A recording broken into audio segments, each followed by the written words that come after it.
আল্লাহ বানিয়েছেন সর্বপ্রথম মানুষের মউত, তারপরে হায়াত। আল্লাহ হায়াত না বলে আগে মউতের কথা কেন দিলেন? মুফাসসির লিখেছেন তাফসিরে, মানুষকে আল্লাহ এটা স্মরণ করাতে চেয়েছেন, পৃথিবীর মানুষেরা তুমি যত উপরে ওঠো না কেন, একটা সব সময় মনে করবা, স্মরণ রাখবা যে তোমার মরা লাগবে। এটা আল্লাযী খলাকাল মাউতা দিয়েছেন। 2 নম্বরে ওয়াল হায়াতা, তোমাদের হায়াত আমি আল্লাহ বানিয়েছি। তাফসিরে মুফাসসির দিয়েছেন হায়াত প্রধানত 5 প্রকার। কয় প্রকার? 1 নম্বরে আমরা একটা হায়াতে ছিলাম, আলমে আরো আর হায়াতে, জগতে আমরা বসবাস করেছি। ওখান থেকে আল্লাহ আমাদেরকে পাঠিয়েছেন আলমে বতন, মায়ের পেটের জগতে। এরপরে আমাদেরকে এখানে দিয়েছেন আলমে দুনিয়া, এই পৃথিবীর জগতে। এরপরে আর একটা জায়গায় নিয়ে যাবেন আলমে বারসাখ, কবরের জগতে। এরপরে সর্বশেষ একটা জগৎ আরম্ভ হচ্ছে, শুরু হবে, শেষ হবে না, আলমে আখেরাত। তাহলে মওত আল্লাহ আগে দিয়েছেন স্মরণ করাতে, যে বান্দা চাই করো মরা লাগবে। হায়াত আল্লাহ 5 প্রকার বানিয়ে 2টা আমাদের থেকে বিদায় নিয়েছে, সামনে 2টা আছে, আমরা মাঝখানেরটায় আছি।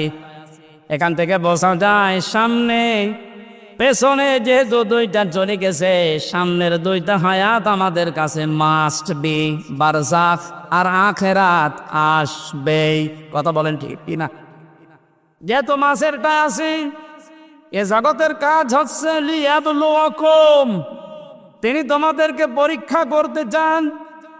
আইয়ুকুম আহসানু আমালা, তোমাদের ভেতরে সবচেয়ে বেশি ভালো কাজ করে কে আসতে পারে। অগুষ্টিয়াবাসী খুব খেয়াল করেন আল্লাহর এই কথাকে। তিনি কিন্তু বেশি বেশি কাজ চাননি, তিনি চেয়েছিলেন ভালো কাজ। কি কাজ?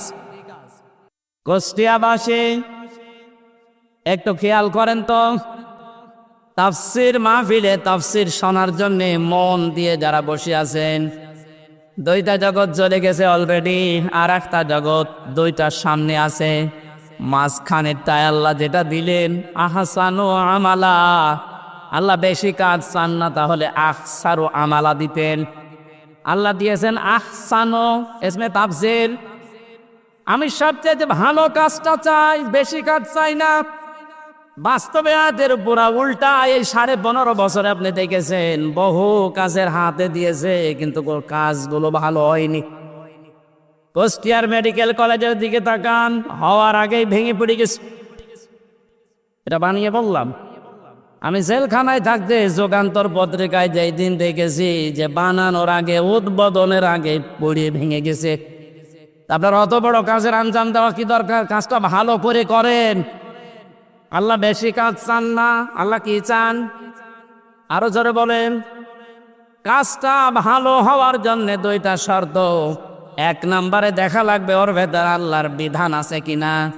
2 নম্বরে দেখতে হবে বিশ্ব নবীর জীবনে এরকম কাজ ছিল কিনা। এখন যদি বলেন নবীজির জীবনে হাসপাতাল বানানো ছিল, হ্যাঁ ছিল। বিশ্ব নবী মুহাম্মদুর রাসূলুল্লাহ মানবতার সেবায় যে কাজগুলো করেছিলেন ওই জামানায়,